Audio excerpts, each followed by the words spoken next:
Olá pessoal, tudo bem? Cá estamos nós de novo com o 11º vídeo do Novembro Laranja, a campanha nacional de conscientização sobre zumbido, misofonia e hiperacusia, esse trio que tende a ser meio ignorado aí pelas pessoas e pelos profissionais. Deixa eu cumprimentar aqui quem está entrando, tudo bem com vocês?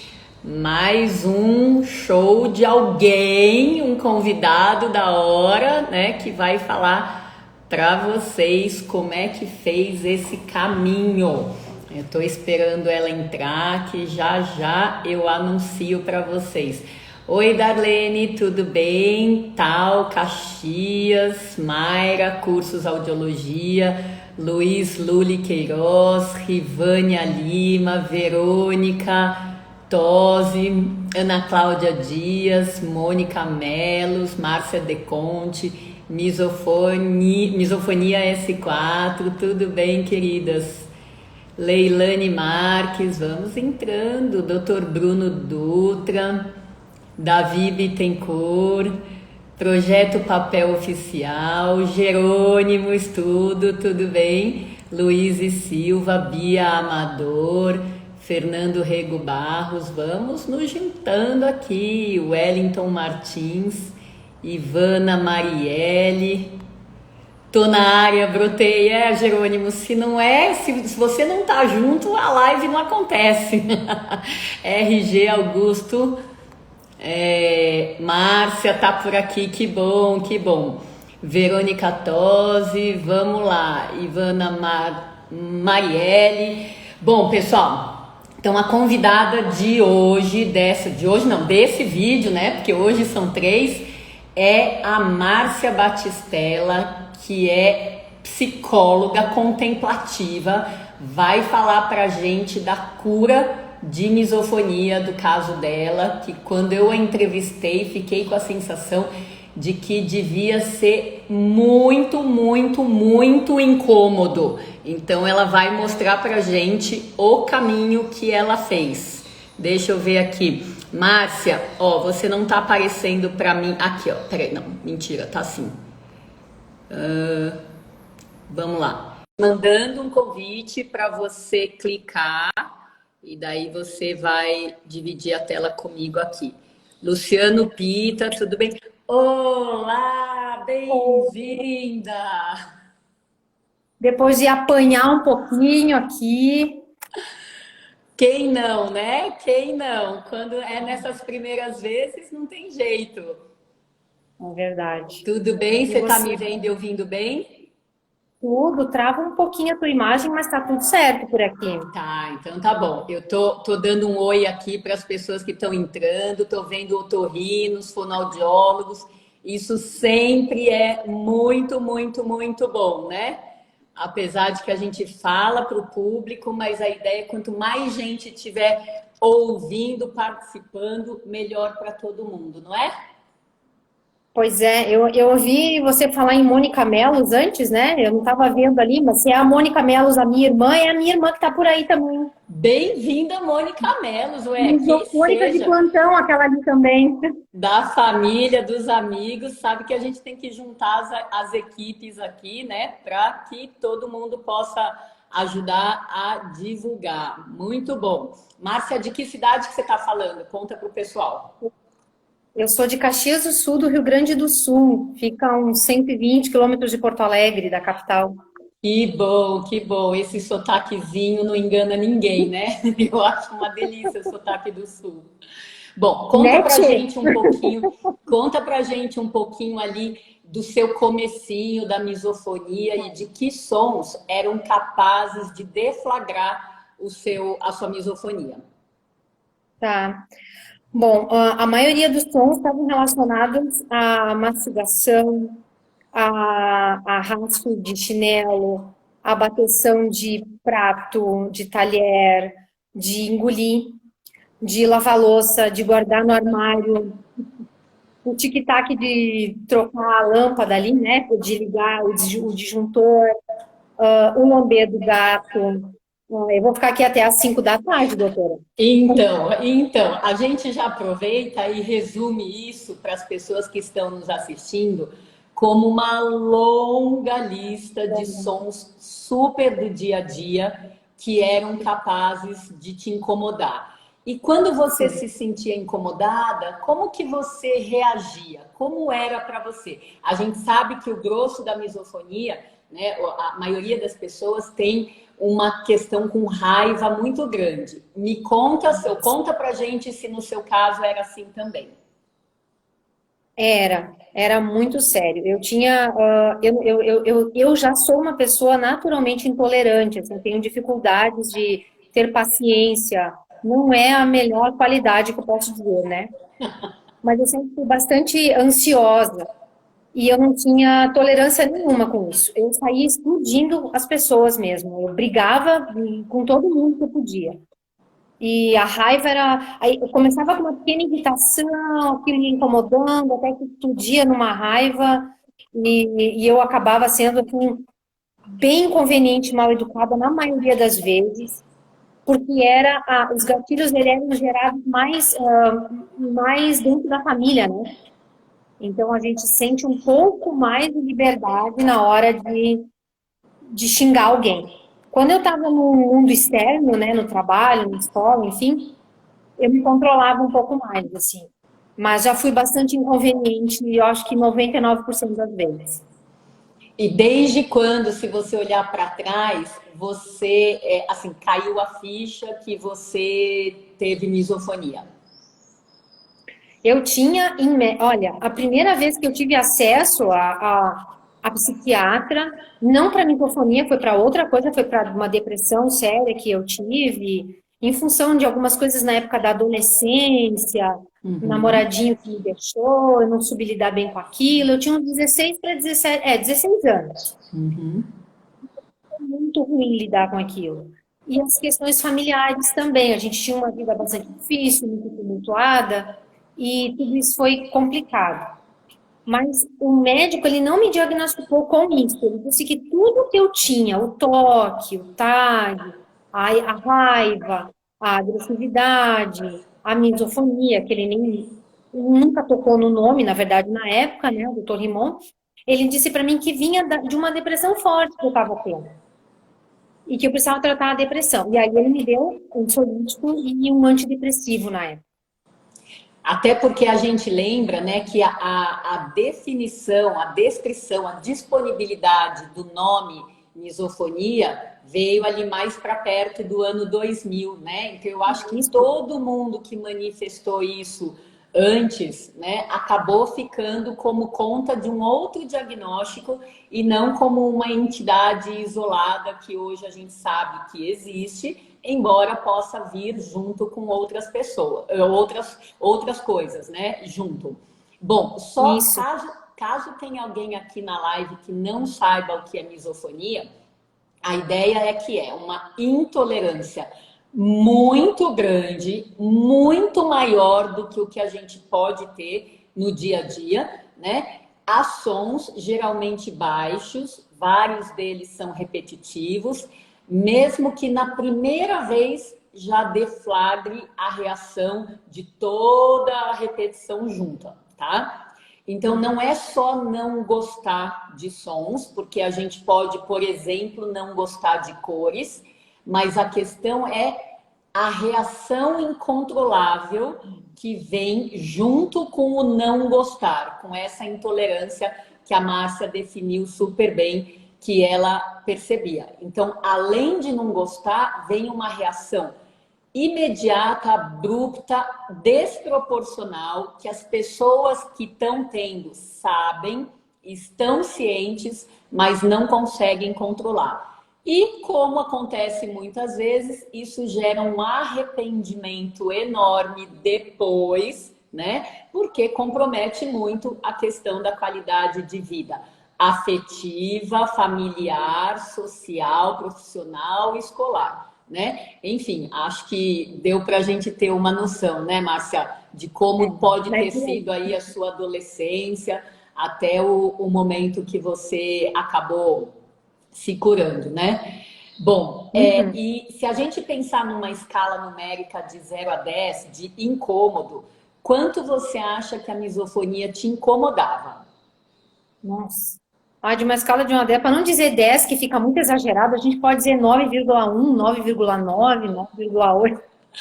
Eu já imaginei que E eu você fosse percebi dizer 15, né?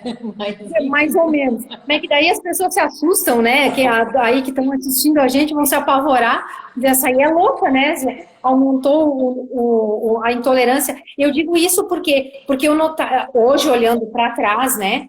Eu notava que dependendo da minha época na vida, a misofonia era maior ou menor. E hoje eu sei o que é a misofonia, mas na época, para mim, era puro ódio da vida. Era ódio do mundo, era ódio das pessoas, era como se eu estivesse vestindo uma roupa Márcia, incômoda o tempo todo. Porque tu não tinha uma definição. Até então era depressão, o toque foi uma coisa que foi definida logo de início. Eu tinha ele bem severo. E quem conviveu comigo, se a minha irmã tá por aí, ela pode dar uma mãozinha assim, porque eu era bem assim, nossa, bem intolerante com isso. Isso para mim foi um marco inicial nessa fase. Aí depois foi acalmando, me casei. Até então parecia tudo normal, que eram alguns incômodos, né, básicos, até vir os filhos. Aí filho mama, filho não tem dente, filho faz barulho. Eles respiram porque estão com o nariz trancado, aí o teu sono fica leve. E aí, quando eu tive mais um episódio de depressão pós-parto, eu descobri que eu tinha hiperacusia. Ah, entendi. Então, juntando misofonia com hiperacusia, e isso não me surpreende, porque elas de fato podem acontecer juntas e muitas vezes elas entram, as duas entram na conta só da misofonia. Eu Ó, particularmente acho que é doutora, importante. Oi? a minha irmã citando aí, ó, controle remoto virado para baixo. Esse era um dos toques que eu tinha. Entendi, entendi. Então Então, ela tá ela, me ouvindo, então ela vai me dedurar. perfeito. E eu tô entendendo que você não vai se incomodar se ela dedurar algumas coisas aqui didáticas Não, pra gente. pode dedurar. Que bom, aí ó, live familiar, muito bacana.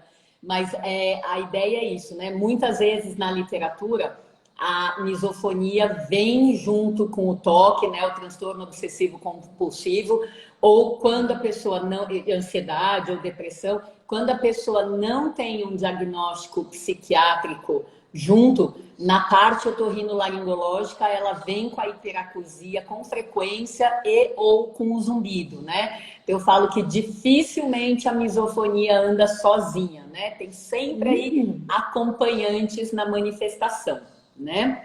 sim. Ok. E conta um pouquinho pra gente o que que você fez para melhorar desse quadro que é Tá. grave, né? Era grave, cheio de gatilhos, junto com uma comorbidade como o toque. Eu fico aqui só imaginando que se eu tivesse no seu lugar eu tinha dado nota 15 mesmo, né? Mas como é que foi o seu processo de melhora?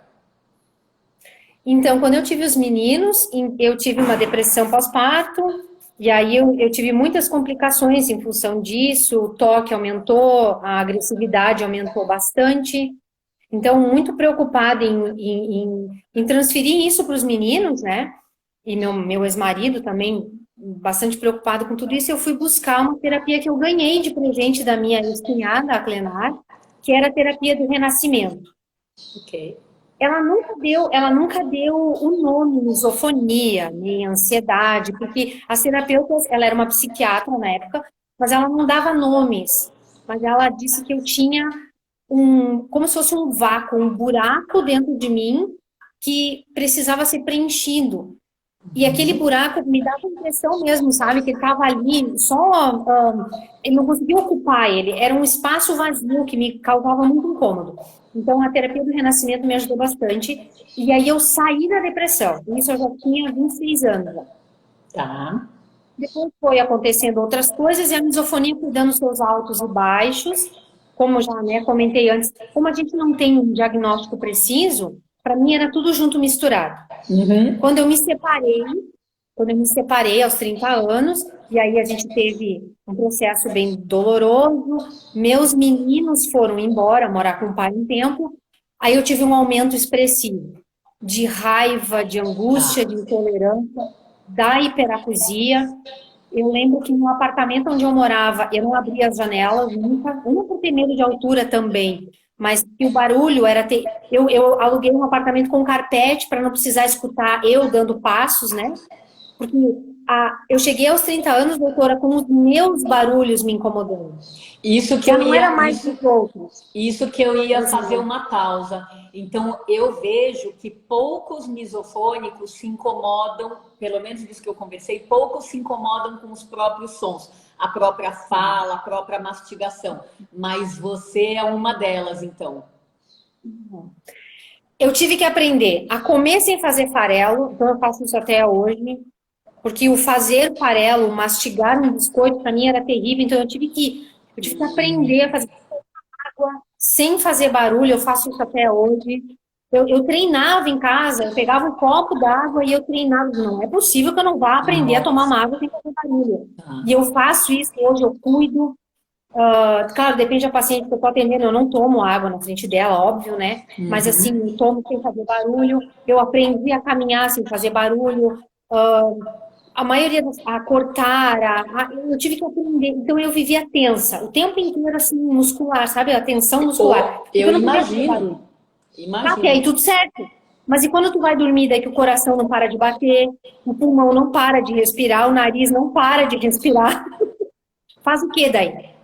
Aí eu comecei a me incomodar com o meu barulho do meu batimento, eu escutava as artérias, Nossa.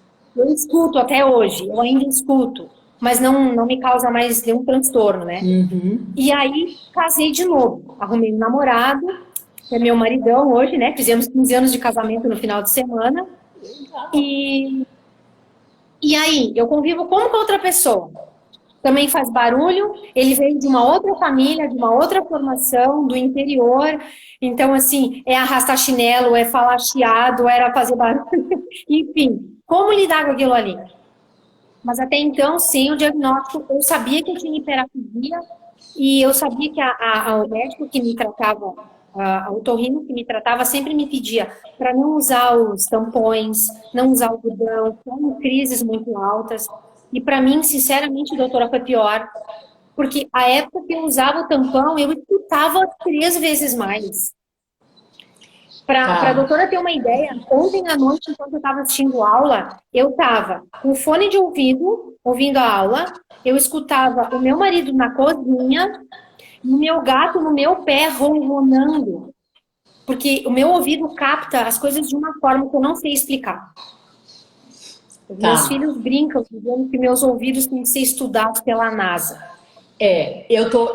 Tá me vindo aqui um pensamento, porque a nossa tendência, quando atende alguém com hiperacusia, quer dizer, quando sons que não são tão altos incomodam como se eles fossem muito altos, né? É uma alteração do julgamento do volume, né? A gente recomenda não usar o protetor de rotina, porque é que nem a gente passar o dia com óculos escuros, a gente vai ficando cada vez mais sensível. Mas quando tem a hiperacusia misturada com a misofonia, realmente é muito difícil a gente fazer a distinção, porque tudo incomoda. Até cair a ficha que está incomodando pelo volume ou está incomodando pela repetição, já, né, você já reagiu, né? Então acaba Isso. sendo complicado mesmo, né? Não tinha como separar porque estava tudo envolvido. Era aquele, que nem a minha irmã falou, era o controle virado, era as almofadas, era o barulho do aspirador, daí já era o pisar do gato, do meu cachorro no piso, aí era uma série de coisas. É como eu disse logo ali no início, eu me sentia desajustada dentro de mim mesma, era muita informação, era muito barulho externo, muito barulho repetitivo. Daí o meu marido trabalha em fábrica, né? Então ele comprou diversos tampões, uns siliconados, um com a orelha inteira, outro, o que eu imaginar de coisa eu usei. E aquilo não ia, porque daí quando eu tampava, os barulhos externos eram mais fáceis. Mas e os meus? E a Tá. deglutição? Amplificava tudo, tá? Gente, Márcia, que coisa impressionante essa história, hein? Impressionante. Acho que se alguém tivesse que apostar, acho que você seria a pessoa menos provável, né, de conseguir chegar na cura, né? Menos, sim. Ok, Sim, porque o bom. médico disse para mim que eu nunca ia me livrar do toque, do jeito que eu era. Eu lembro que o doutor Rimon, antes de eu trocar de psiquiatra, ele dizia para mim: tu vai tomar remédio a vida inteira se continuar assim. E aquilo, eu cheguei a tomar 4, 5 remédios diferentes, né? Mas engraçado que para hiperacusia e para misofonia aquilo não resolvia. Perfeito. Ótimo comentário. Você acalmava do toque, mas não desse incômodo com sons, ou seja, mostrando o quanto essa coisa é bem seletiva mesmo, né? O auge da misofonia é ter uma sensibilidade, uma especificidade, uma seletividade enorme, que Isso. eu acho um mistério a mais para a gente resolver, né? Do lado do ponto de vista científico, por que para algumas pessoas a mastigação, as questões do nariz, da mão e do pé, e por que para outras um negócio tão específico como o seu, ou disseminado também, que o seu tem os dois lados, né? Muito interessante. Continua então a sua história. Depois, bom, daí passou um tempo, eu me afastei de um monte de coisas, né? Eu já não sou muito, eu adoro socializar, eu falo bastante, eu não tenho dificuldades nenhuma com isso, mas era para mim era ir numa praça de alimentação era agoniante, ir para o cinema, eu adorava, mas eu fazia as coisas, mas eu estava sempre no auge da irritação e da raiva. Eu não aproveitava, eu não era uma pessoa assim agradável para se estar, né? Porque eu estava sempre ou bufando, ou eu queria vir embora logo, ou eu bebia daí, né? Porque daí você relaxa, e aí as coisas passam a não fazer muito. Aí, claro, você socializa, acha um facilitador, né? Bebia socialmente, mas, né? Enfim. E aí era uma coisa. Mas eu nunca conseguia, doutora, me sentir à vontade comigo Imagino. mesma nos lugares. Tudo era um infortúnio para mim. Aí depois veio o barulho de teclado de celular. Aí em 2014 veio o meu enteado morar comigo. Jesus, aí foi pior ainda, porque aí juntou a fome com a vontade de comer, era mais um dentro da minha casa. Bom, enfim. Em 2016 para 2017, 2016, eu fui buscar ajuda numa fase muito difícil, que meu filho mais novo vinha passando desde os 14 anos, uso de drogas, enfim, foi uma série de coisas que nós queria ajudar ele, e eu fui buscar acupuntura. E nesse meio tempo, o meu professor virou meu terapeuta. Então, eu fazia acupuntura e passei a fazer, no final de 2018 para 2019, eu passei a fazer psicoterapia contemplativa e fazer também a prática do mindfulness, que é a meditação guiada, a meditação para atenção plena. E foi ali, nesse momento, então faz bem pouquinho tempo, né? Estamos em 2020, que eu entendi que tudo aquilo que eu vivia, o toque, a ansiedade, a raiva, o fato de me sentir incomodada dentro de mim mesma, a misofonia e todo o restante, estava relacionado a somente eu e a minha relação com o meu comportamento, não era o outro, era eu. E eu lembro de ter comentado uma vez na informalidade contigo, né? Que houve um momento da terapia, que eu não sei explicar qual, que foi uma chave de virada, aonde em questão de uma semana, praticamente os sons sumiram. Mas eles não sumiram do meu ouvido, eles sumiram da minha mente. Porque eu precisava daquilo para servir de bengala para mim. Eu precisava que as pessoas tivessem pena de mim. Pobre, coitada, ela é doente. Nossa, ou aquela, sabe, quanto mais eu causasse pena nas pessoas, mais perto de mim elas ficavam, né? Porque a tendência amorosa do outro é cuidar, né? Quando tem um problema. Só que aquilo não me ajudou nem um pouco. E o meu terapeuta, em vez dele me acolher, ele usava geralmente tudo aquilo que me gerava raiva como terapia. Ele faz isso E até hoje, né? entendi. Então, deixa eu só ver se eu entendi. Tem um termo, você que é psicóloga, me corrige se eu estiver enganada. Tem um termo que Psicoterapeuta, doutora. Eu sou psicoterapeuta, psicoterapeuta, isso. psicoterapeuta. Desculpa te corrigir. Imagina, eu que peço desculpas. Existe um termo que eu ouvi, que se não me engano é ganho secundário das Isso. doenças. Você Aham. acha que era isso? De alguma maneira você está infeliz, manifestando sua raiva, infelicidade, o seu desconforto, de alguma maneira isso poderia ter um feedback, te alimentar, porque você recebia carinho e atenção das pessoas, é isso? Exato. Era uma retroalimentação, né? Eu tinha raiva do mundo.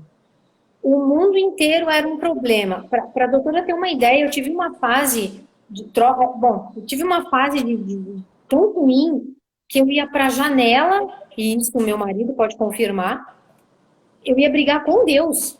Eu chegava a discutir com ele. Tipo, que tipo de vida é essa que tu tá querendo para mim? Se não tem o sossego dentro de mim mesma, né? Eu estava no auge.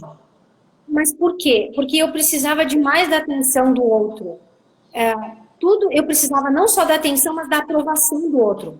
E como eu não conseguia, porque eu não era autossuficiente, eu não tinha autoestima, e eu tinha um problema que eu gerei lá no início da adolescência, não sei porquê, também não vou lá buscar essa informação, porque eu não preciso mais dela.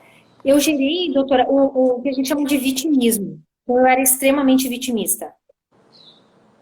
Tudo era para me atingir, o universo era a conspiração contra mim. Perfeito, perfeito. E quando na psicoterapia contemplativa você aprende a contemplar o teu eu, você olha para dentro de você e você tem que se ver, né? É como você se enxergar nua, despida, com as suas mazelas emocionais ali expostas, que é o que a psicoterapia contemplativa faz. E a meditação também faz isso. Porque você tem que ficar quieta e você é a única pessoa que te satisfaz naquele momento. Porque a única pessoa que vai te fazer companhia durante a meditação é tu mesmo. Então eu tinha que aprender a me amar e a me curar dessas coisas ruins. E foi aí que eu percebi. E aí o meu psicoterapeuta foi bem claro em dizer: você é muito vítima. Para de ser vítima. Aquilo, nossa. E realmente eu fui percebendo. E com o passar da terapia, isso eu posso dizer que foi até o final do ano passado, mais ou menos, eu me vi livre de vez da misofonia, aí foi embora o toque e o TAG junto, a ansiedade generalizada também. Para Nossa, dizer que foi embora de vez, eu tive uma crise de ansiedade muito expressiva no início do ano, metade de fevereiro, e ela durou em média um dia e nunca mais também. nossa, Márcia, ó, primeiro, eu tiro o chapéu para você. A gente tinha conversado brevemente, né? Eu já tinha virado sua fã e agora você se expondo dessa maneira aqui, longamente passando, né, passando por várias fases e sempre se analisando, se assumindo. Hoje, o que eu vejo você fazer é o que você devia ter feito lá atrás, que é se abraçar, né? Que é se aceitar.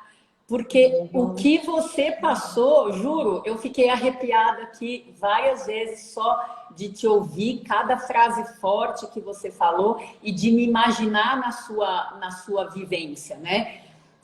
Então, eu estou entendendo, uma vez que você tinha o ganho secundário, eu acho que um terapeuta, para dar um jeito em você, tinha que cortar isso. E cortar isso Isso. não é com acolhimento, né?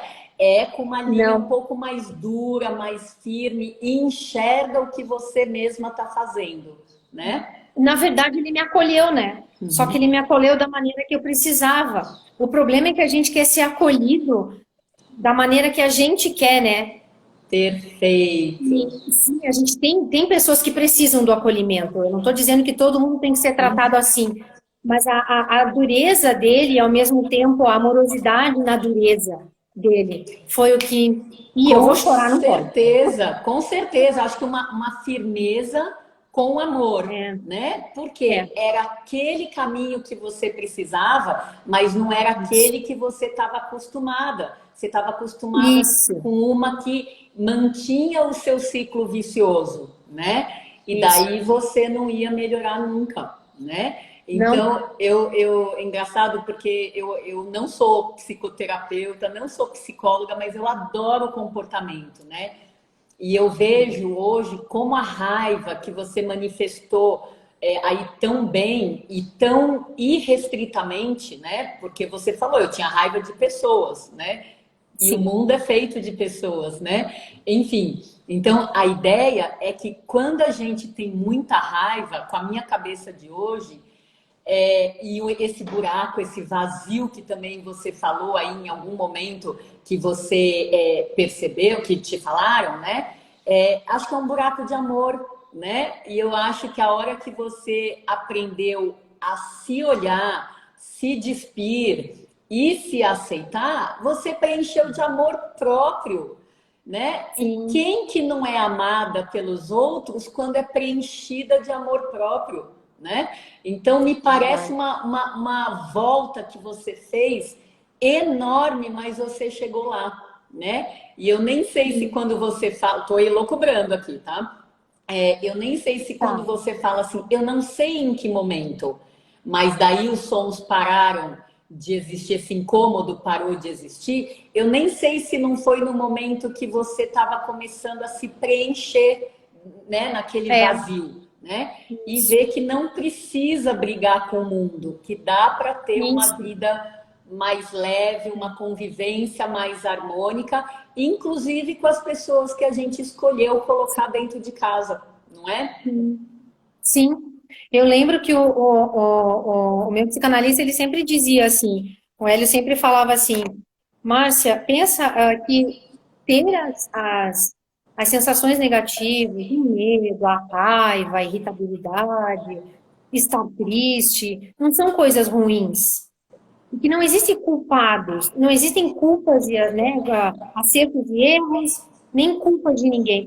Isso é pesado demais. E isso muito vem da religiosidade também, né, da gente. Aquela coisa de esperar que Deus traga o pão e culpar o diabo, né, pela tua falta de caráter, né? Então é uma série de coisas que vai somatizando, né? Se for olhar o histórico de todo misofônico, tem um pezinho num monte de coisa, cultural, religioso, familiar. E eu lembro que ele dizia assim, o problema não é sentir a raiva, é quanto tempo tu fica dentro dela e ficar ali dentro presa. Porque eu ficava presa dentro da raiva. Então, mas a Márcia não sente raiva hoje? Claro que eu sinto. Se o cara me fechar no sinal ali, é claro que eu vou ficar com raiva dele, né? Mas é só isso. É aquela situação e deu. Ela eu não digo que ela é momentânea, mas ela é meio instantânea. Não consigo ficar presa naquilo. Aquilo aconteceu porque fez parte daquele momento e é só. Então, quando tu não fica preso dentro do som, é óbvio que hoje eu escuto meu marido mastigar, o meu filho fungar porque ele tem rinite, ele arrasta o chinelo, parece um pato andando dentro de casa, né? Mas a maneira com que isso vem para mim. E eu me lembro, doutora, assim, né? Você me permite comentar 2 episódios muito engraçados e foram recentes, porque foram durante a pandemia. Eu até postei no grupo da misofonia. Um foi na chácara, onde o meu marido abriu a porta da área de serviço e a porta rangeu, né?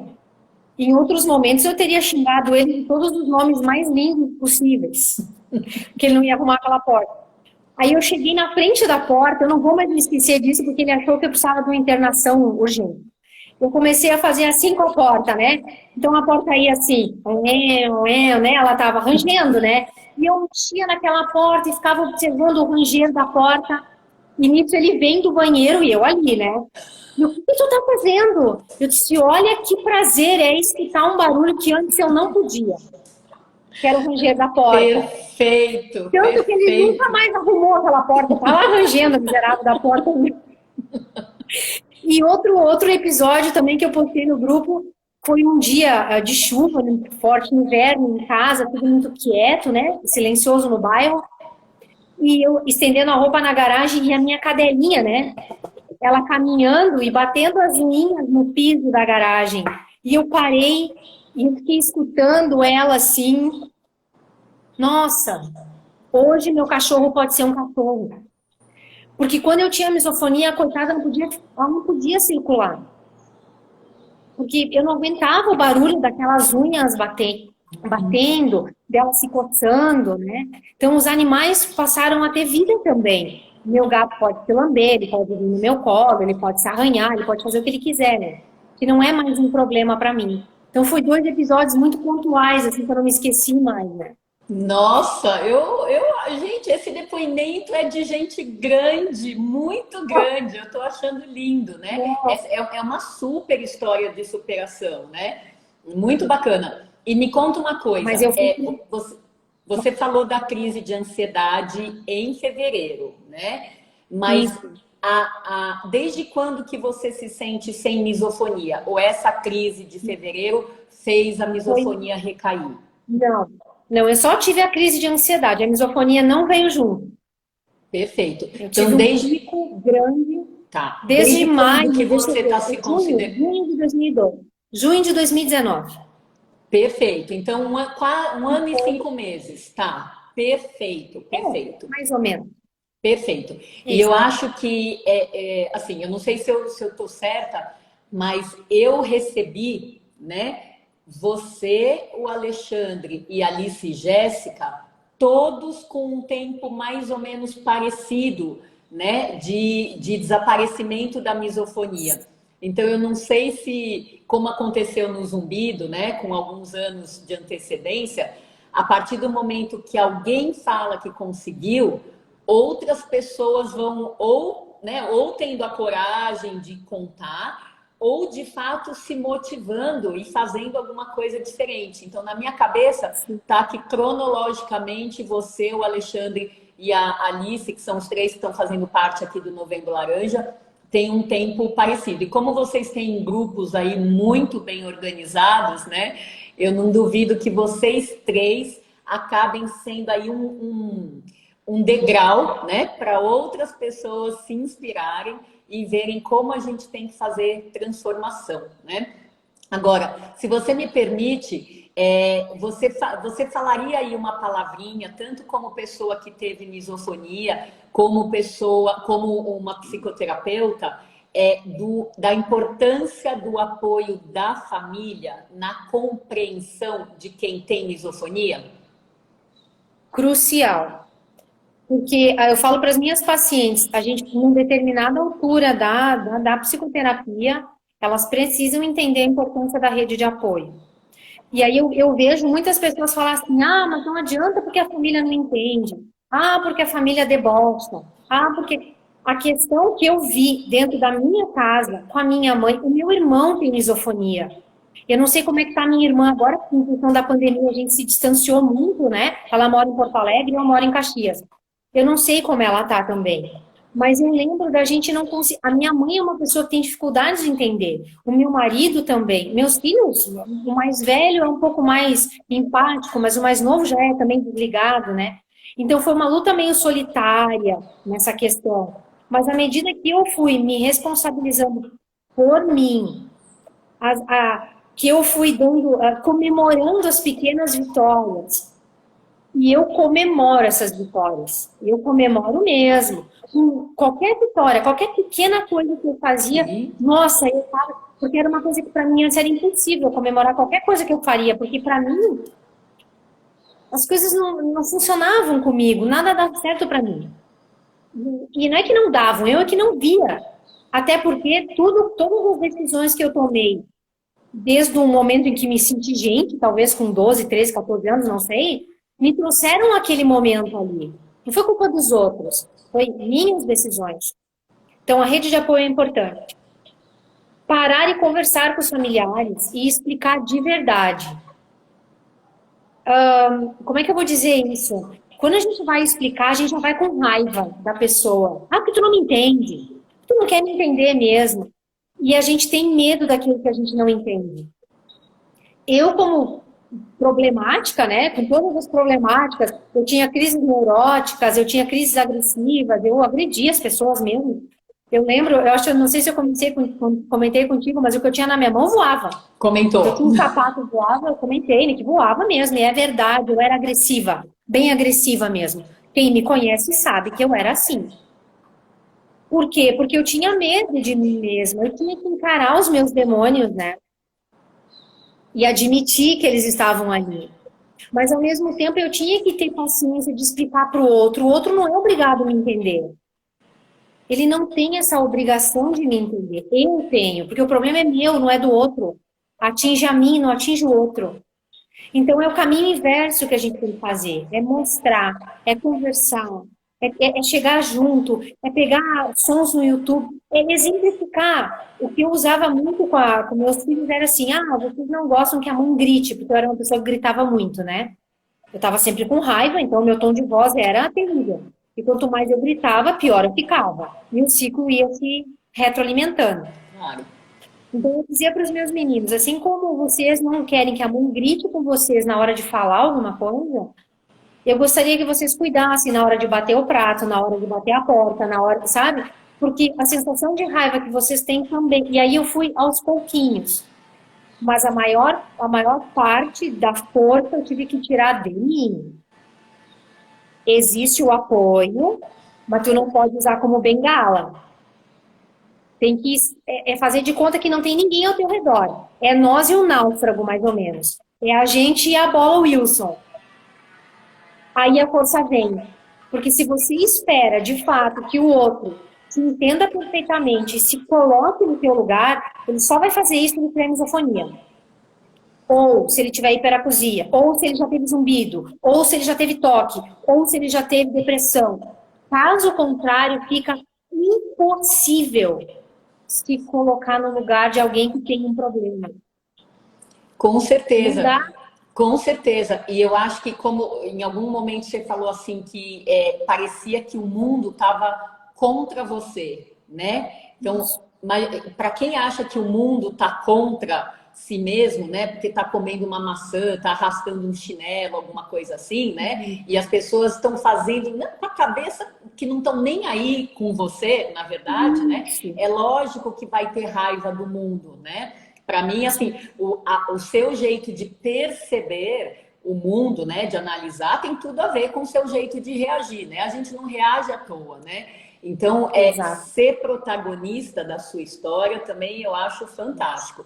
E eu queria te perguntar se a partir do momento que você percebeu que a misofonia estava indo embora, se a hiperacusia também foi, ou se você se considera ainda uma pessoa com hiperacusia. Então, eu escuto bem qualquer som, por mais baixinho que ele seja, eu capto. E alto também. Então, eu não sei, eu acredito que a hiperacusia ainda está aí, mas a minha reação ao som mudou. Isso, Entende? então, ó, e Como eu reajo agora que mudou. Perfeito. Então, para a hiperacusia, eu não consideraria um problema você captar, tá? Porque realmente você tem uma audição super boa, tem um reflexo que é seu antigo de monitorar, então é difícil a gente perder totalmente esse reflexo. Então, você perceber, como eu tenho pacientes que falam assim, se tiver uma barata andando atrás do armário ou dentro do armário, eu percebo o som das patinhas. Mas, de qualquer jeito, a ideia da hiperacusia é você ouvir sons, por exemplo, as vozes das pessoas, a televisão, o trânsito na rua, às vezes festas ou bares, etc., e não reagir mal ao volume desses sons. Isso. Então, em casa, como o pessoal sabe que eu capto a HBO, como eles brincam comigo, né? Eu virei motivo de piadinha agora, eu tenho um monte de apelidinhos diferentes, né? Então, eles procuram os sons, eles diminuem. Aí, então, quando eles querem ouvir um som mais alto, eu acho muito engraçado isso, porque tanto meu filho quanto meu marido, eles vêm pedir, né? Bah, olha, eu queria escutar uma musiquinha mais alta um pouco, o que que tu acha? Tu tá bem? Eu digo, não, vai tranquilo. né? Porque não me incomoda. É claro que eu vou ter os dias mais sensíveis, que Claro, aquilo me incomoda mais. Eu não tô naquele dia legal, aquele dia deu tudo errado, eu não dormi direito, porque o cachorro do vizinho acordou. É claro que isso incomoda, óbvio que incomoda, né? claro. Porém, porém, a importância do posicionamento de que aquilo não vai durar para sempre. É Perfeito. passageiro. Aquilo vai ter um momento que vai acabar. E mesmo que não acabe, por que que eu vou ficar presa dentro do som? É só um som que entra aqui e sai aqui. Ele não pode ficar. Tem que ser uma onda, né? Deixa passar ao invés de você ficar ali remoendo e vivenciando, e outras coisas boas estão passando e você está focada na coisa ruim. É verdade. Então, assim, o cachorro do vizinho não me deixou dormir. E, de fato, essa noite ele não me deixou dormir mesmo. Ele estava uivando e chorando. Eu me irritei, claro que me irritei, eu sou uma pessoa normal, de carne e osso. Mas, ao mesmo tempo, eu fiquei pensando assim, pobre cachorrinho. A família não está ouvindo que ele está chorando. Ele deve estar preso em algum lugar, com medo. Eu sei lá o que estava acontecendo com aquela criatura, eu não fui olhar, né? E quando esse pensamento passou na minha cabeça, eu voltei a dormir e acordei às 5:30 da manhã. Ponto. Acordei Perfeito. cansada e de mau humor, acordei. Mas foi rápido, né? Droga, eu não dormi direito porque o cachorro do vizinho não me deixou dormir. Uhum. Deu, mas foi só isso também. Acabou. Tu não fica presa naquilo ali. O que que eu Com fazia antes, certeza, né, doutora? Eu ficava presa o tempo todo. com Porque eu era certeza. vítima do cachorro. O cachorro estava fazendo para me agredir. O Perfeito. vizinho fazia para me agredir. E fora que um cachorro latindo a noite inteira, acho que poderia incomodar muitas pessoas que nunca na vida tiveram zumbido e Isso, hiperacusia, né? Ô, isso. Márcia, só para você aí se sentir realmente valorizada por tudo isso que você está fazendo aqui por nós todos, né? Quem está assistindo e quem ainda vai assistir, deixa eu ler para vocês para você alguns dos depoimentos aqui, né? De pessoas que te apoiaram aqui. Aliás, quem quiser escrever mais agradecimentos para a Márcia aí, vai escrevendo aqui para baixo que já já eu leio. Então, ó, depoimento maravilhoso, é correr atrás, que depoimento rico, vai ajudar a tantas pessoas. Lindo reconhecer as nossas limitações. Autoconhecimento e mudança de comportamento são caminhos para a cura. Emocionante essa história, um exemplo, uma vitória. Eu quero essa cura. Olá, SS Bastos, vamos atrás, né? Esse Vamos atrás. depoimento é incrível, um depoimento que me enche de esperança. Deixa eu ver quem mais falou de você aqui. Excelente tema, parabéns. Muito, oh, puxa, que depoimento incrível. Realmente uma guerreira. Que depoimento. Parabéns por compartilhar conosco. É isso mesmo, né? As pessoas vêm aqui no Novembro Laranja, a nosso convite, elas se mostram. É muito bacana isso. E também é bacana a gente perceber como expor as nossas fraquezas, que são, na verdade, as nossas fortalezas, são um caminho para a gente receber abraços e não pedras, né? Porque eu acho que Verdade. todo mundo que tem um mínimo de bom senso percebe a grandeza do que a Márcia está fazendo, já fez aqui com a gente, né? Então, perfeita, a misofonia e o toque vem como pedido de socorro, é isso aí, Aham. né? Então, Aham. Márcia, eu quero mais uma vez agradecer muito, muito, muito, muito você ter aceitado esse nosso convite, ter se aberto dessa maneira tão franca. E, ó, para quem viveu a vida com raiva, como você sorriu aqui hoje, hein? Você foi contando a sua história, que eu chamaria assim de até dramática em alguns momentos, né? E você foi contando com leveza, com um sorriso no rosto, coisas típicas de quem virou a página. Não é que você vai esquecer, mas que você está pronta.